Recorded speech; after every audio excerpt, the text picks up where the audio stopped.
말씀의 제목은 느헤미야의 복음 누림입니다. 우리는 복음을 믿습니다. 그런데 복음을 여러분은 누리시고 있습니까? 믿는 걸로만 끝나면 안 되고 이 믿는 복음을 우리의 삶의 자리에서 실제적으로 우리가 누려야 됩니다. 복음은 예수님이 십자가에서 구원을 완성하신 거죠. 자, 그런데 이 복음이 오늘 나의 삶 속에서 작동을 해야 된다라고 하는 얘기입니다.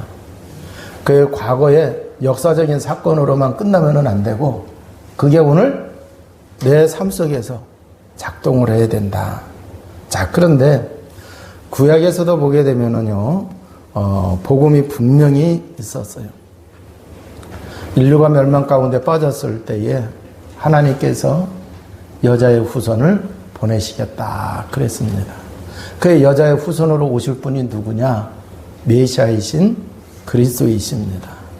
그런데 그분이 오셔서 하나님 떠나면 제 문제, 사단의 문제를 해결을 하셔야 돼요. 그러기 위해서는 어떤 죄를 졌느냐고 하면은 정령 죽으리라고 하는 죄를 졌어요. 그런데 이 죽음에는요, 생물학적인 죽음도 있고 영적인 죽음도 있어요.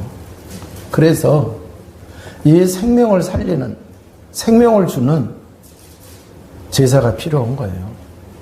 그래서 레위기 17장 11절에 보게 되면은 피에는 생명이 있다 그랬습니다. 그가 여자의 후손으로 오실 메시아를 믿는 사람들이 하나님께 예배를 드릴 때, 제사를 드릴 때 구약에 보게 되면은 피제사를 드렸는데 바로 우리를 구원하기 위하여 생명을 주시기 위하여 메시아가 오셔서 이렇게 희생당하실 걸 그걸 언약으로 붙잡고 제사를 드리는 거예요. 자, 그런데 이게 정말 예수님이 오셔서 완성이 됐어요? 안 됐어요? 그래서 예수님이 요한복음 10장 10절에 보게 되면 도적이 오는 것은 도둑질하러 온 것이고 예수님이 오신 것은 양으로 구원받은 하나님의 자녀를 뜻하는 거예요. 생명을 더 풍성하게 하도록 하기 위하여 오셨다고 그랬어요. 그래서 십자가에서 완성하신 줄로 믿습니다. 자, 오늘 본문에 등장하는 예레미야는 이 복음을 실제 삶 속에서 누린 사람입니다. 그런데 이 느헤미야는 제사장도 아니고 선지자도 아니에요. 바쁜 직장 생활하고 있는 사람이에요. 고위 공무원입니다. 고위직 공무원이요. 그러면은 더 바빠요. 네. 그 바쁜 가운데서도 복음을 누렸고, 복음을 누리니까 성령인도 받게 되고, 성령인도 받게 되니까 결국 하나님의 계획을 이루는 것을 볼 수가 있습니다. 오늘 우리는 느헤미야의 삶을 통해서 복음을 누리는 것이 어떤 삶인지를 함께 말씀을 통해서 살펴보고 우리 세계로교회 성도 여러분 모두가 복음 누리는 아름다운 삶을 살아가시기를 바랍니다. 느헤미야는 바벨론 포로로 끌려갔는데 페르시아 왕의 술 맡은 관원입니다.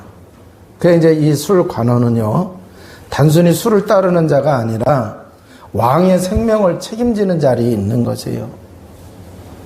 자, 이 얘기는 뭐냐고 하면은 왕이 음식을 들기 전에, 술을 마시기 전에 먼저 시식을 하는 거예요. 자, 그래서 늘 긴장 상태에 있어요. 왜 그러느냐? 정적이 많거든요. 그러니까 이 독을 탄 음식, 술이 나올 수도 있는 거예요. 그러니까 먼저 그걸 맛을 봐야 돼요. 만약에 그런 것이 올라오면 맛을 봤다가 죽어요, 안 죽어요? 죽을 수도 있는 거예요. 자, 그러니까 늘 긴장 상태에 있어야 하는 직분이죠. 자, 그래서 굉장히 바쁘고 책임도 큽니다. 위험이 따라옵니다. 그러니까 스트레스를 많이 받을 수밖에 없는 그런 상황이에요. 그런데도 느헤미야가 복음을 누렸다라고 하는 얘기예요. 여기서 우리가 잘 깨달아야 됩니다. 복음을 누린다고 하는 것은 직분의 문제거나 환경의 문제나 시간의 문제가 아니라 우리의 영적 상태다라고 하는 얘기예요. 우리의 영적 상태가 하나님의 은혜를 사모하고 하나님이 우리와 함께하지 아니하면, 하나님이 나와 함께하지 아니하면, 하나님이 나에게 은혜를 베풀어 주시지 아니한다고 하면은 나는 조금도 살아갈 수가 없다. 그래서 은혜를 갈망하는, 복음을 갈망하는 그런 영적 상태가 될 때에 아무리 바쁜 가운데서도 복음을 누리게 될 줄로 믿습니다. 어떤 사람은 그래. 아우, 시간이 너무 없어가지고, 너무너무 바빠가지고 신앙생활할 틈이 안 생겨요. 또 다른 말로 하면은 시간이 없어서 기도할 수 없습니다. 그렇게 얘기하는 사람들도 있어요. 너무너무 바빠가지고 영적으로 힘들어요. 그런데 느헤미야는 가장 바쁜 자리에서 복음의 비밀을 누렸습니다. 이게 나중에 어떤 영향을 가지고 오는지 성경에서 보여주시고 있어요. 내가 가진 게 많지 않다고 하면 더 복음 누려야 돼, 안 누려야 돼요? 그 가진 게 많아요. 그럼 그거 잘 지키려고 하면은 복음 누려야 돼, 안 누려야 돼요? 누려야 돼요. 어떤 사람은 지식을 좀 많이 갖고 있는데 복음을 못 누리다 보니까 육신적인 게 드러나요, 안 드러나요? 자기가 강해요, 안 강해요? 그거 좀 가진 거 가지고 사람이 교만해져. 그럼 많은 거 놓치게 되는 거예요. 자, 그런데 이 느헤미야가 어느 날 예루살렘을 달려온 사람에 의해서 소식을 듣게 됩니다. 성전은 재건이 되어졌는데, 그래서 신앙생활을 한다고는 소식은 들려왔는데, 성곽에, 성의 성벽들이 다 무너진 거예요. 성벽은 무너지고 성문은 불에 타가지고. 그런데 그게요, 수치를 당하는 거예요. 그래서 성경에 보니까 능욕과 환난을 당했다고 말씀하고 있어요. 여러분, 성전을 건축했다는 얘기는 신앙을 회복했다고 하는 얘기예요. 그 성벽은 뭐냐고 하면은 그 신앙하는 사람들의 삶을 보호해주는 장치란 말이에요. 이게 무너져 버린 거예요. 그러니까 위태해요, 안 위태해요? 위태해요. 자, 그런데 이 소식을 듣고서 이 느헤미야가 어떻게 했느냐? 성경을 보니까 울고 여러 날 슬퍼하면서 금식하면서 기도를 하기를 시작을 합니다. 자, 복음을 누리는 사람은요, 이렇게 문제를 가볍게 여기지 않고, 또 가볍게 여기지 않는다고 해서 그 문제 때문에 절망에 빠지거나 그러지 않고, 오히려 문제가 있으면 그걸 하나님께로 가져간다. 그럼 하나님께로 가져가는 게 뭐예요? 기도하는 거예요. 기도하는 거예요. 세상 사람들은 저 이해 안 되는 게 있을 것 같아요. 어려운 일 당했을 때에, 그잖아요. 정말 슬픈 일 당했을 때에 우리 믿는 사람들은 예배 드리면서, 그잖아요. 그래서 지금들은 많이 안 그러는데 옛날에는요, 어려운 일 당했으면 신방 예배 드려야 안 드려요? 그게 바로 뭐예요? 하나님께로 가져가는 거예요. 정말 이제 문제를 하나님께로 가져간다고 하는 얘기는 하나님이 나의 아버지시잖아요. 아버지께로 가져가는 거예요. 그게 기도인 줄로 믿습니다. 자, 그래서 이제 이 느헤미야는 이 문제를 가지고 하나님께 가져갔어요. 자, 그러면은 이걸 통해서 우리가 신앙을 좀 점검해 볼 수가 있다라고 하는 얘기예요. 우리가 문제를, 또 이제 안 좋은 소식을 들었을 때 어떤 사람은 불평하는 사람이 있어요. 비판하는 사람이 있어요. 하는 거 보니까 그런 일 당할 줄 알았어. 그렇게 비판하는 사람들도 있어요. 또 어떤 사람들은 문제 만났을 때 이제 그 포기하는, 아유, 내가 진작에 이제 포기해버렸어. 아니면은 그 문제 소리를 듣고서 기도하십니까? 복음을 누리는 사람은요, 문제를 기도의 제목으로 바꾸고 하나님께 기도하는 줄로 믿습니다. 자, 그래서 이제 이 느헤미야가 하나님께 기도를 하는데, 자, 믿는 사람도 기도하고 안 믿는 사람도 기도해요. 그죠? 또 이제 그 불신자들이 또 자기가 믿는 신들에게 기도를 해요. 제가 아주 오래전에 그 홍천에 가면은 연화사라는 절이 있어요. 거기에 동행해서 몇 번째 가는 큰 불상이 있어요. 근데 그걸 나무로 지었어. 그 속을 사람이 이렇게 올라갈 수 있도록 했더라. 그걸 제가 한번 가봤어요. 그랬더니 그 속에 불교 믿는 사람들이 기도 제목을 써놓고 이제 그 한 것들을 쫙 걸어놨더라고요. 근데 주로 내용이 뭐냐? 건강하게 해달라, 가정이 행복하게 해달라, 뭐 승진하게 해달라, 요번에 사업이 잘 되게 해달라, 다들 그런 거예요. 뭐예요? 자기 소원이에요. 근데 믿는 사람들도 보면은 하나님께 기도할 때 보면은 그냥 자기 소원만 기도하는 경우가 많이 있어요. 자, 근데 이 느헤미야가 기도할 때 보게 되면은요, 언약에 근거한 기도를 하고 있는 것을 볼 수가 있어요. 오늘 이제 5절과 이제 그 8절과 또 20절에 통해서 이제 그 보게 되면은요, 2장 20절을 통해서 보게 되면은 이 느헤미야가 하나님을 부르는데 뭐라고 부르느냐? 하늘의 하나님 여호와라고 부릅니다. 자, 근데 그 당시 사람들은요, 나라마다 지역마다 그 지역을, 나라를 다스리고 있는 신이 있다고 이렇게 믿었어요. 그래서 어떤 사람들은요, 유대인이라고 하면은요, 예루살렘에 계시는 하나님으로 이렇게 믿을 수가 있어요. 그런데 지금 포로 생활하고 있는 주제에 다른 사람들이 봤을 때 자기들에게 신에게 기도를 하는데 하늘의 하나님이라고 기도하고 있어요.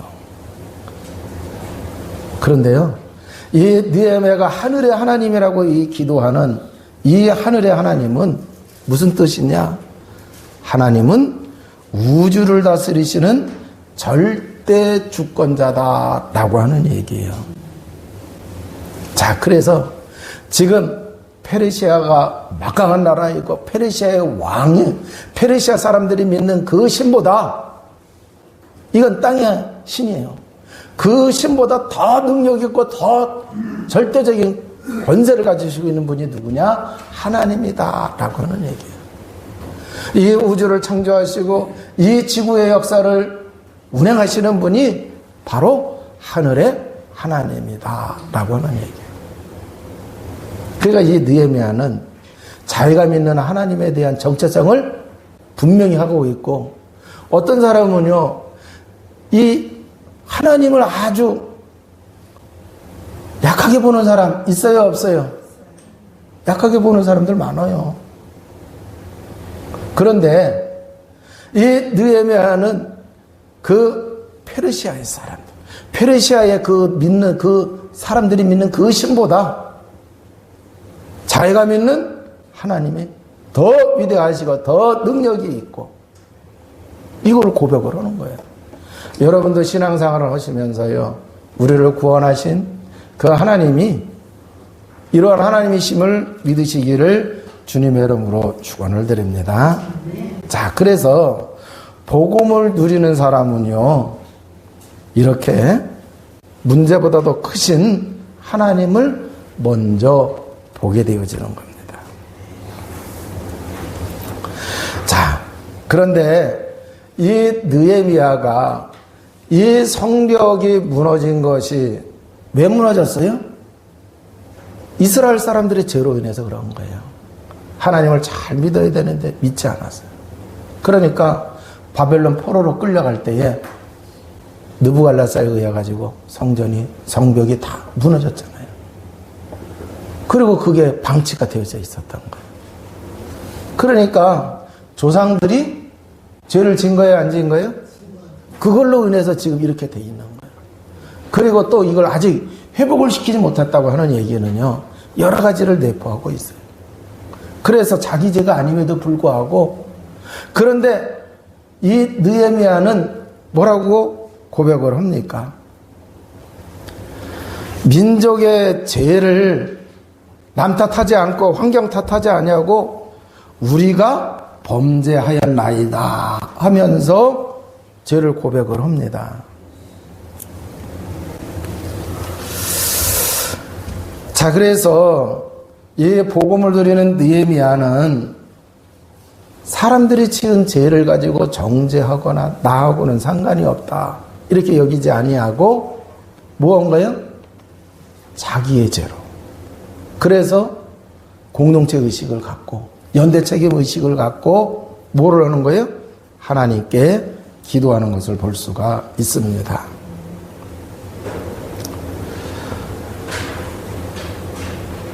우리가 그 죄로 인해서 어려움 당할 수도 있는데 그 죄로 인해서 어려움을 당하는 사람들을 볼 때에 그 사람의 죄다 정죄하고 탓하고 그러면은요, 그 사람 살아날 수 있을까요? 없을까요? 살아날 수가 없어요. 자, 쉽게 얘기할게요. 부모님이 자식을 키워가는데 자식이 잘못했어. 잘 되면 좋은데 잘못했어. 부모님이 내가 그렇게 안 키웠는데 너는 왜 그러느냐?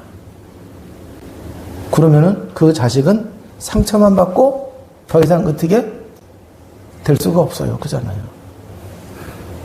그런데 부모님이 내가 잘못 키워서 이렇게 됐구나.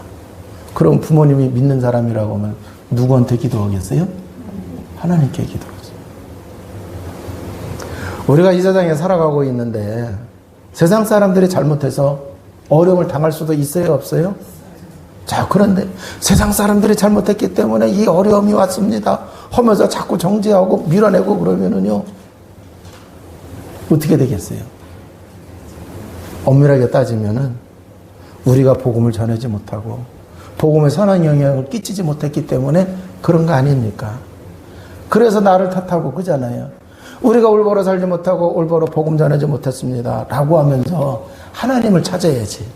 그래야 뭐가 돼도 되잖아요.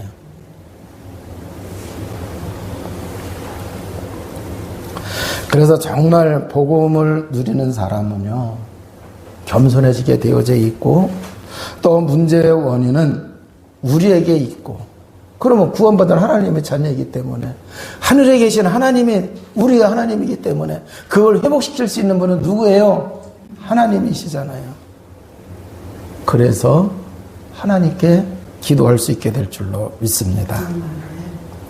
자, 뿐만 아니라 이제 8절에서 9절을 보게 되면은요, 이 느헤미야가 기도를 할 때 보면은 그냥 감정적으로 울며불며 기도하는 게 아니라 신명기 30장 1절에서 5절에 하나님의 말씀을 언약으로 붙잡고 기도를 합니다.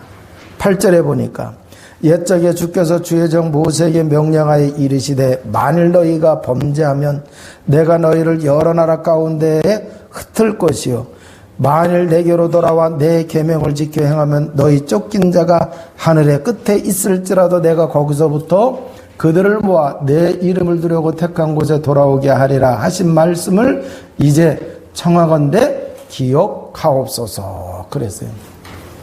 그러니까 하나님이 모세에게 신명기 30장에 이 말씀을 주신 거예요. 그래서 실제로 가나안에 들어가 가지고 이스라엘 백성들이 하나님과 맺은 언약을 실천하는 삶을 살아가야 되는데 하나님을 믿는 게 아니라 이방신을 따라가요. 그리고 하나님을 떠나요. 그래서 북왕국은 아수르에 멸망받고 남왕국은 바벨론의 포로가 되어서 끌려갔어요. 그런데 하나님께서 뭐라 그랬어요? 회개하고 돌아오면은 저 하늘 끝까지 흩어졌다 하더라도 하나님이 뭐 하신다 그랬어요?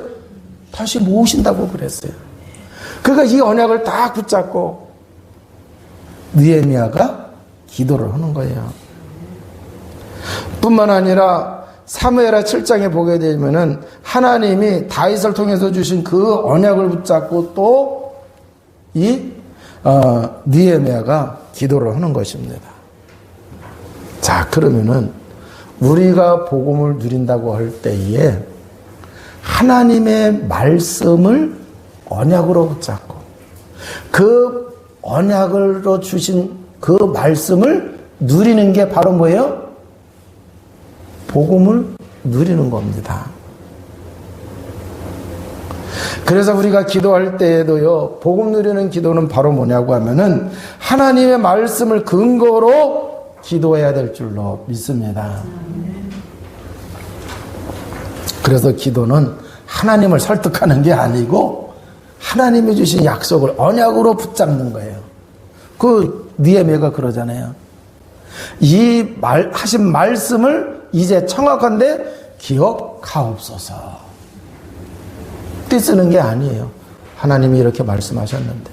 그래서 이렇게 돌아와서 성전까지 재건을 했는데 하나님 지금 아직도 회복이 되지 않았습니다.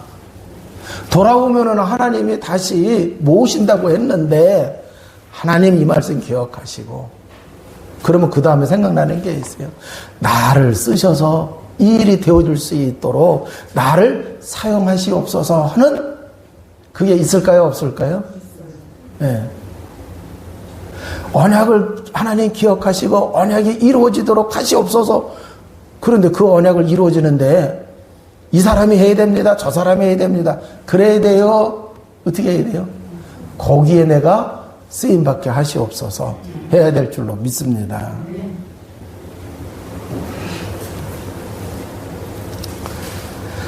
자, 그래서 이제 이 느헤미야가 이렇게 하나님께 4개월 동안을 기도를 하다가 드디어 어느 날 왕 앞에 나가서 수발을 드는데 4개월 정도 기도를 했으면은 성령 충만해가지고 얼굴이 막 밝아야 되는데 성령 충만하면은 한계를 뛰어넘는다 그랬잖아요.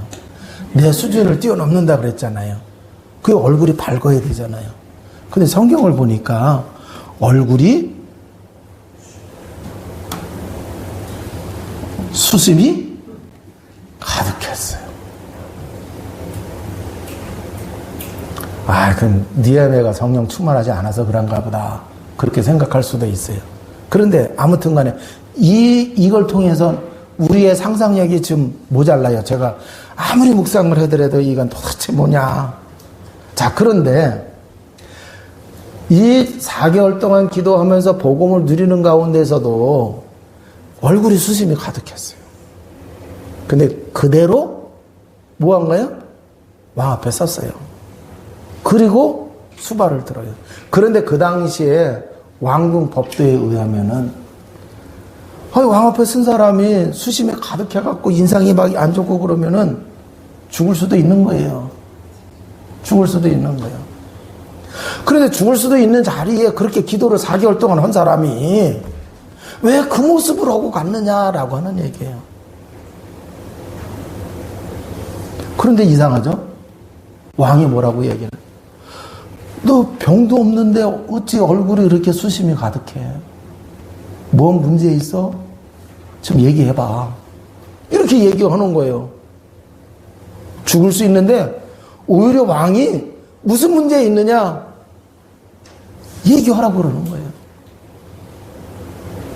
그러면은 느헤미야가 4개월 동안 기도한 게 헛기도예요? 아니면 응답받는 기도였어요? 자, 그러면은 수심이 있었어도 성령 충만한 거예요? 안 한 거예요? 수심이 있었어도 그 자리에 하나님이 함께 하신 거 안 하신 거예요? 네. 그러니까 성령이 역사하시고 하시는 데는 우리의 상상을 좀 초월하시는 게 있어요? 없어요? 있어요. 중요한 건 뭐냐? 내가 이런저런 상황이 있다 하더라도 복음을 계속 누리는 주의 백성이 먼저 되어야 될 줄로 믿습니다. 자, 그런데 이제 이 느헤미야가 그렇게 왕이 얘기할 수 있었던 이유가 뭐냐라고 했을 때 평상시에 하는 게 왕의 마음에 안 들면은 왕이 그런 얘기 했을까요? 아니죠. 그래 평상시에 왕의 마음에 쏙 드는 인정할 수밖에 없는 삶을 살아왔다고 하는 얘기예요. 그러니까 평상시에 우리가 복음을 누리면서 살아가게 되면은요, 사람의 인정을 받아요. 성실한 삶을 살게 되는 줄로 믿습니다. 자, 그래서 우리 세계로교회 성도 여러분들은요, 평상시 복음 누리는 가운데 하나님이 주신 지혜를 가지고 하나님이 주신 그 힘을 가지고 성실하게 살아가셔서 사람들의 인정도 받으시기를 바랍니다. 그래야 기회가 왔을 때에 제대로 쓰임받을 수가 있어요. 자, 그래서 왕이 내게 무엇을 원하느냐 이렇게 물었을 때에 성경에 보니까 내가 그 하늘에 하나님께 묵도하고 그랬어요. 그 얘기는 뭐냐, 짧은 순간이지만 하나님께 기도했다고 하는 얘기예요. 우리가 얘기하는 무시기도 한 거예요. 무시기도 한 겁니다. 지금 이 땅에 그 페르시아의 왕이라고 하는 대단한 권세를 가진 사람하고 대면하고 있는데, 지금 그러면서도 이 느헤미야는 그의 영혼은 하늘의 권세를 바라봤다. 누구예요? 하늘의 하나님? 하늘의 하나님 여호와를 바라봤다라고 하는 얘기예요. 아마 이제 이 느헤미야가 4개월 동안 집중적으로 기도했기 때문에 이러한 기도가 가능할 수도 있는 것입니다. 왜 그래요? 목숨이 왔다 갔다 하고 말 한마디 어떻게 하느냐에 따라서 응답이 될 수도 있고 안 될 수도 있는 상황 아닙니까? 자, 그래서 우리가 평상시 복음 누리는 자가 되시고, 그런 사람은 순간에도 하나님과 연결된 그 상태를 유지하게 된다. 그러면은요, 참 응답을 누릴 수가 있다라고 하는 얘기예요.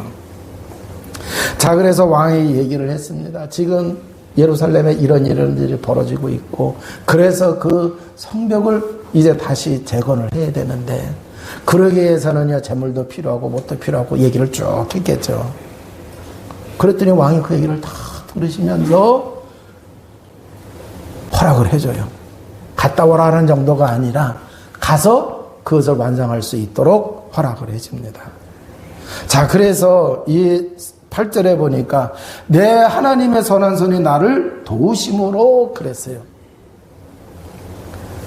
자, 하나님의 손, 이거는요, 하나님의 능력을, 성령의 역사를 나타내는 거예요.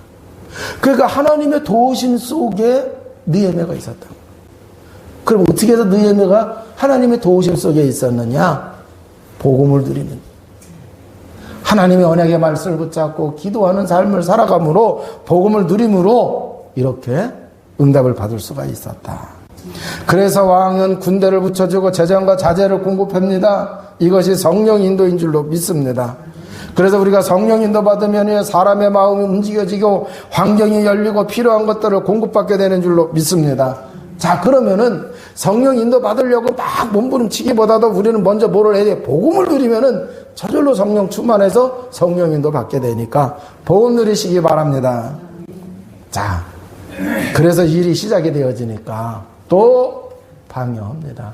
사람이 방해하는 것 같지만 영안을 열어서 보면은 누가 방해하는 거예요? 사단이 방해하는 겁니다. 자, 그런데 이때에 느헤미야가 또 선언을 합니다. 하늘의 하나님이 우리를 형통케 하시리라. 할렐루야. 자, 사단이 아무리 발악을 치면서 그래서 사람을 동원하고 그잖아요. 주변의 사람들을 충동질해가지고 방해를 한다 하더라도 하늘의 하나님, 그 하나님이 우리를 형통케 하십니다. 할렐루야. 그래서 복음을 누린다면은요, 환경이 좋아서 평안해지는 것이 아니고 하나님이 통치하신다는 그 확신 때문에 담대하게 되어지고 평안을 누리게 되는 겁니다. 자, 그러면은 이제 오늘 말씀을 통해서 적용해 보도록 하겠습니다. 우리의 삶에 무너진 성벽은 무엇이냐라고 하는 얘기예요. 우리 삶에도 무너진 성벽이 있어요, 없어요? 있을 수가 있어요.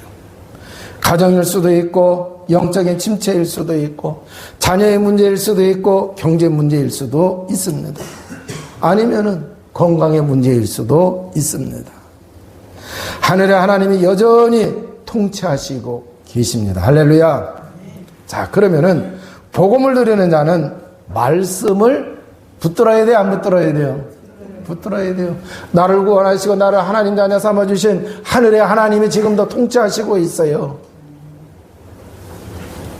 그러면 말씀을 붙잡으시기 바랍니다. 이제는 기도하시기 바랍니다. 기도해야 됩니다. 그리고 우리는 평상시에도 이 복음을 누리는 가운데 현실 속에서 성실히 살아가야 될 줄로 믿습니다. 성령께서 우리를 반드시 인도하시고 있기 때문에 우리는 순간순간도 성령 인도를 받아야 돼요. 그러면 결국 어떻게 되어집니까? 하나님의 계획이 이루어져요. 그래서 느헤미야가 예루살렘에 와서 뭐를 하느냐고 하면은 성벽을 재건을 해요. 52일 동안에 완벽하게 재건을 합니다. 거기에 느헤미야가 쓰임 받았어요. 그러면은요, 이 말씀을 통해서 하나님이 우리에게 주시는 거예요. 복음의 삶을 살아갈 수 있는 보호장치들이 무너졌는데 그것을 회복하는데 느헤미야가 쓰임 받았어요. 여러분들이 구원받은 하나님의 자녀들이 살아가야 되는데, 그잖아요? 복음을 놓치고 성령 인도를 놓치고 어려움 속에 빠져있던 사람들을 다시 회복시킬 수 있는데 쓰임 받을 수 있는 분이 누구예요? 복음 가진 사람이에요. 그럼 우리가 느헤미야와 같이 이렇게 성령 인도 받으면서 하나님께 귀하게 쓰임 받는 여러분 되어야 돼요? 안 되어야 돼요? 우리 교회가 되어야 돼요? 안 되어야 돼요? 교회가 되어야 된다고 하는 얘기예요. 그래서 오늘 말씀을 붙잡고 여러분